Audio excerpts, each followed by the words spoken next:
રાજકોટની માધાપર ચોકડી નજીક બની હિટ એન્ડ રનની ઘટના ચાલી અને નોકરી પર જતા વૃદ્ધને ટક્કર મારી અને ટ્રક ચાલક થયું ફરાર।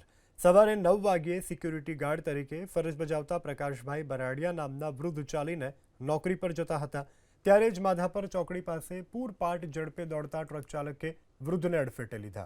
ટ્રકની ટક્કરથી પ્રકાશભાઈ બરાડિયાનું ઘટના સ્થળે મોત નીપજ્યું જ્યારે ટ્રક ચાલક સ્થળ પરથી ફરાર થયો। વૃદ્ધના મૃતદેહને પોસ્ટમોર્ટમ માટે સિવિલ હોસ્પિટલ ખસેડવામાં આવ્યો છે તો પોલીસે પણ અજાણ્યા ટ્રક ચાલકની શોધખોળ હાથ ધરી।